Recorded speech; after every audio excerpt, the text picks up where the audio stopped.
నమస్తే, నేను Keshav. Welcome to Suman TV.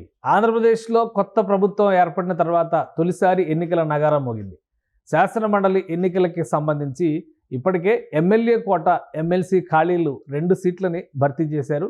ఇప్పుడు తాజాగా స్థానిక సంస్థలకి కోటాలో ఉన్నటువంటి ఒక ఎమ్మెల్సీ స్థానానికి, ముఖ్యంగా విశాఖ జిల్లాకు సంబంధించినటువంటి ఎమ్మెల్సీ స్థానానికి నోటిఫికేషన్ విడుదలైంది. అదేవిధంగా విశాఖలో స్థానిక సంస్థల రాజకీయాల్లో కూడా పలు మార్పులు వస్తున్నాయి. ఇది ఎటువంటి పరిణామాలకు దారితీయబోతోంది? ప్రధానంగా స్థానిక సంస్థల్లో గత ప్రభుత్వంలో అధికారంలో ఉన్నటువంటి వైసీపీకి బలం ఎక్కువగా ఉందనేటువంటి అభిప్రాయం వినిపిస్తోంది. ఈ నేపథ్యంలో విశాఖలో ఎవరి బలాలు ఏ విధంగా ఉన్నాయి? ఈ అంశాలను విశ్లేషించేటువంటి ప్రయత్నం చేద్దాం. మనతో తెలుగుదేశం పార్టీ సీనియర్ నేత, మాజీ ఎమ్మెల్యే గండి బాబ్జీ గారు ఉన్నారు. బాబ్జీ గారు నమస్కారం. నమస్తే అండి. ఎమ్మెల్సీ ఎలక్షన్స్కి సంబంధించి నోటిఫికేషన్ వచ్చింది. కొత్త ప్రభుత్వం ఏర్పడిన తర్వాత ఎమ్మెల్యేల కోట అంటే మీకు బంపర్ మెజారిటీ వచ్చింది కాబట్టి క్లారిటీ వచ్చేసింది. సో ఇది ఏ విధంగా ఉండొచ్చు, మీ అంచనాలు ఏంటి? అంచనాలు అనేవి ఇప్పుడు చెప్పడం కష్టం అండి మీకు. కానీ అంటే మీరు సంఖ్యాబలం చూసుకుంటే మీ అంచనాలు, చాలా మంది బయట వాళ్ళ అంచనాలు వైసీపీకి ఎక్కువ ఉన్నాయి కదా అనేది అభిప్రాయం ఉంది. సో మాకు ఆ సంఖ్యాబలం వలన మేము భయపడే పరిస్థితి లేదు. మేము డెఫినెట్ గా ఈ ఎలక్షన్ లో కంటెస్ట్ చేస్తాం, విన్ అవుతాం, నమ్మకం కూడా ఉంది. అంటే it is not for the government. Okay. ఇప్పుడు జనరల్ ఎలక్షన్ లో ఎలా అయితే ప్రజలు వ్యతిరేకంగా ఓటేశారో అది మామూలు వ్యతిరేకత కాదు, మీకు తెలిసిందే కదా ఆ వ్యతిరేకత ఎలా కనబడిందో. సో అటువంటి వ్యతిరేకత ముఖ్యంగా మీకు చెప్పాలంటే గ్రామాల్లో ఈ నాయకుల నుంచే బయలుదేరింది. ఏదైతే ఈవేళ వైసీపీ నాయకులు ఉన్నారో, ఎంపీటీసీలు, జడ్పీటీసీలు, ఎంపీపీలు ఎవరు కూడా సాటిస్ఫాక్షన్తో లేరు ఆ ప్రభుత్వం పరిపాలన మీద. ఆ ప్రభుత్వం పరిపాలన వల్ల మాకు ఒరిగేది ఏమీ లేదనే ఒక దృఢ అభిప్రాయంతో ఉన్నారు కాబట్టి ఈ రోజు ఎవరు కూడా ఎలక్షన్ సీరియస్ గా తీసుకోలేవారు. సో నా ఉద్దేశం రేపు లోకల్ బాడీ ఎన్నిక కూడా అట్లాగే ఉంటుంది, అంతకన్నా ఏమి మార్పు ఉంటుంది అని అనుకోను. ఎక్కడ 50 రోజులు పరిపాలన పూర్తయింది, 2 నెలలు కంప్లీట్ అవుతుంది, దగ్గరలోకి రాబోతుంది. అంటే రిజల్ట్ వచ్చి 2 నెలలు అవుతుంది, దాదాపు 50 రోజులు పైగా పరిపాలన పూర్తయింది.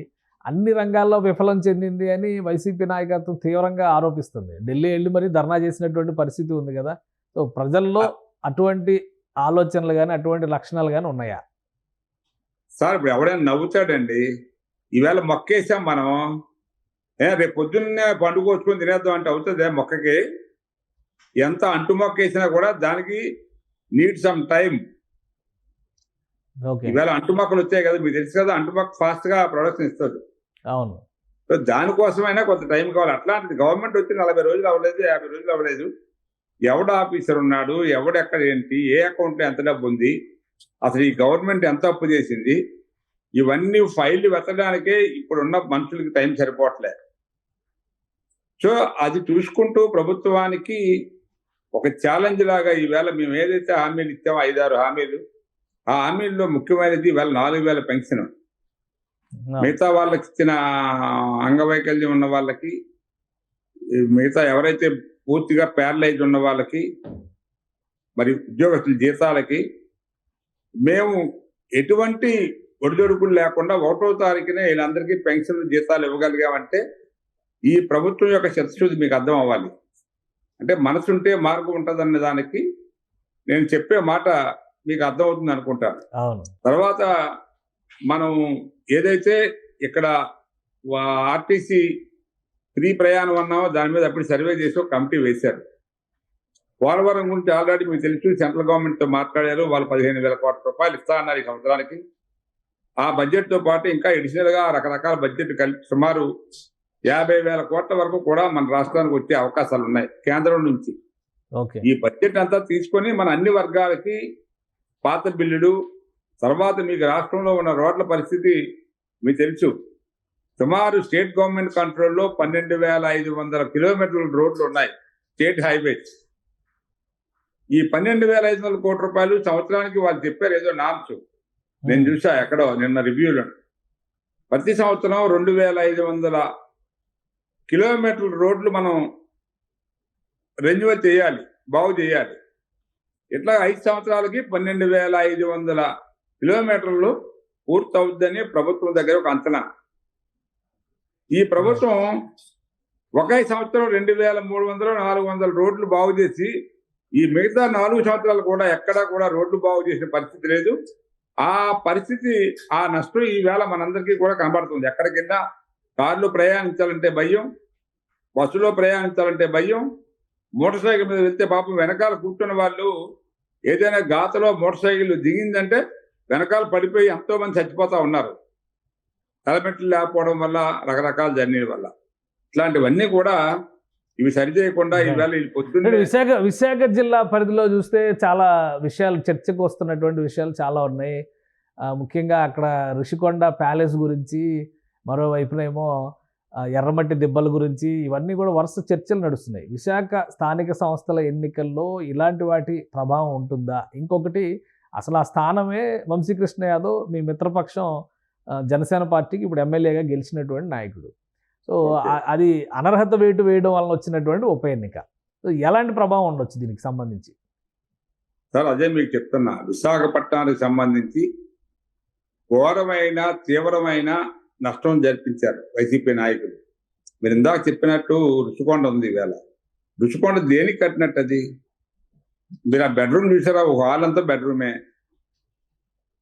ఎవరండి ఇప్పుడు అక్కడ పడుకుంటారు? ఇప్పుడు అది కొన్ని ఏదైనా దానికి టూరిజంకి అప్పచెప్దామంటే దాన్ని మొత్తం రెనోవేట్ చేయాలి. 500 కోట్లు పెట్టి అనవసరమైన బిల్డింగ్లు కట్టేసి కొండంతా ఆ గ్రీనరీ అంతా పాడు చేసి ఎవరికి ఉపయోగం అండి? ఈవేళ నువ్వు మళ్ళీ నీ నెత్తి మీద కళ్ళు నెత్తి మీద పెట్టుకొని మళ్ళీ గవర్నమెంట్ మాదే వస్తుంది, నీ భార్య, నువ్వు, నీ కుటుంబం విహారయాత్ర కోసం ఆ కొండను తయారు చేసుకున్నారు. అది దేని పనికి వస్తుంది? ప్రజలకు ఎవరికి పనికిరాదు. అది దాన్ని మళ్ళీ బాగు చేస్తే మళ్ళీ కనీసం 100-200 కోట్లు డబ్బులు పెట్టి ఓ స్టార్ రోడ్లకో ఎవరికో ఇవ్వడమో, లేకపోతే టూరిజంకి అప్పచెప్తే వాళ్ళైనా బాగు చేయడమో చేయాలి తప్పితే అది ఎవరికి కూడా పనిచేయదు. దాని నష్టం వేళ ప్రజలు గమనించారు. మరి మిగతా విషయాలు మీరు ఇందాక చెప్పారు, భూముల గురించి. భూములు ఎక్కడా కూడా ఒక గవర్నమెంట్ కూడా ఒక సెంటు భూమి ఇప్పుడు కావాలంటే, ఏదైనా బిల్డింగ్ కట్టాలంటే ఎవరిదో ఒకటి లాక్కోవాలి. అలాంటి పరిస్థితి క్రియేట్ చేశారు ఈవేళ వైసీపీ వాళ్ళు. ఎక్కడ పడితే అక్కడ దోచుకొని సుమారు ఈవేళ 30-40 వేల కోట్ల రూపాయల ఆస్తులు కొల్లగొట్టారు ఈ భూముల రూపంలోనే. ఈ ప్రజలు అందరూ చేర్చుకున్నారు కాబట్టి విశాఖపట్నంలో మీరు ఏ సీట్ తీసుకున్నా హైయెస్ట్ మెజారిటీ. మీరు లెక్క వేసుకోండి, ఏ మూల నుంచి ఆ మూలకి ఎవడో కూడా 40,000-50,000 తగ్గలే మెజారిటీ. అంటే ప్రజలకి ఎంత కోపం ఉందో విశాఖపట్నం మీద పరిపాలన చేసిన నాయకుల మీద అనేది మీకు అర్థం అవ్వాలి ఇప్పటికే. కానీ రాజధాని విశాఖ అని చెప్పారు. ఎవరైనా ఆశపడ్డారా? మా ప్రజలు ఎవరైనా, విశాఖ ప్రజలు ఇది ఒక రాజధానికే దిక్కులేదు, 3 రాజధానులు కడతారని ఎవ్వడూ నమ్మలే. పలానా వాటిని నమ్మాడని చెప్పానండి. నమ్మితే మీకు మిశ్రమ ఫలితాలు రావాలి. జగన్ పరిపాలన చేసిన వాడు సరే బ్రహ్మాండంగా చేశాడు అని మిశ్రమ ఫలితాలు రావాలి జిల్లాల్లో. 1 సైడ్ ఎలక్షన్ జరిగింది, మీకు తెలుసు కదా. 151 ఆడే ప్రపంచ రికార్డు అనుకొని ఫీల్ అయిపోయిన మహానుభావుడు ఏదో సామెత చెప్తారు, తలతన్నే వాడిని ఒకడు వస్తే వాడిని తన్నేవాడు ఇంకోటి వస్తాడని. అలాంటిది వల్ల ప్రజలు వారికే 150 ఇచ్చారంటే 151, తెలుగుదేశం పార్టీ మిత్రపక్షాలకి ఇవాళ 164 సీట్లు ఇచ్చారంటే ఎంత ఘోరమైన పరిపాలన మీకు అర్థం చేసుకోవాలి. ప్రజలు ఎంత వ్యతిరేకత ఉన్నారనేది ఇది నిదర్శనం అంటున్నాను నేను. ఒక విషయం, ఎలక్షన్స్ కి సంబంధించి, ఎమ్మెల్సీ ఎలక్షన్స్ కి సంబంధించి జీవీఎంసీలో చాలా పరిణామాలు జరుగుతున్నాయి. వైసీపీ మేయర్ కూడా మారే అవకాశం ఉంది. అలానే 12 మంది టీడీపీలో జాయిన్ అయ్యారు, రెడీగా ఉన్నారు.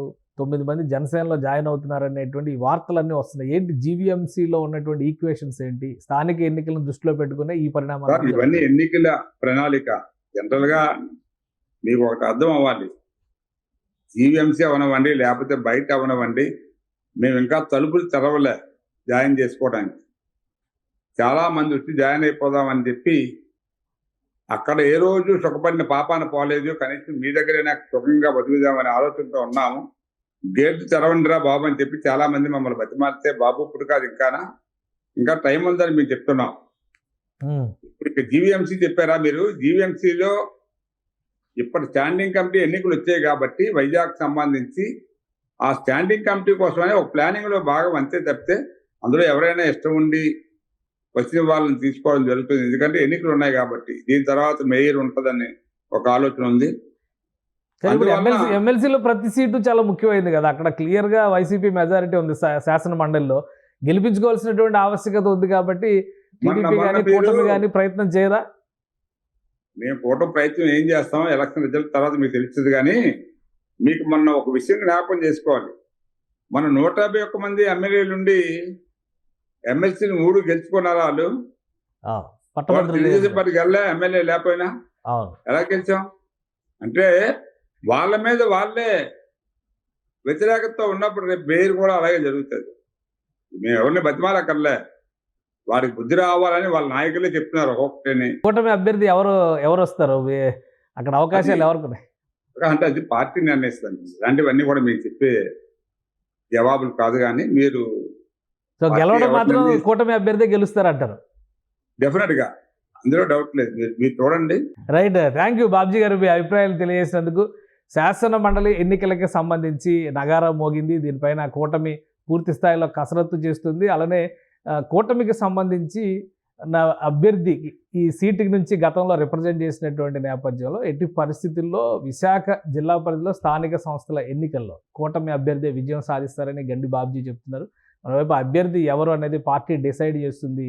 కానీ స్థానిక ఎన్నికల్లో ఓటు వేసేందుకు, కూటమికి ఓటు వేసేందుకు ప్రతి ఒక్కరూ ఉవ్విళ్ళు ఊరుతున్నారనేది గండి బాబ్జీ గారి విశ్లేషణ. ఇది స్పెషల్ డిస్కషన్. Keep watching.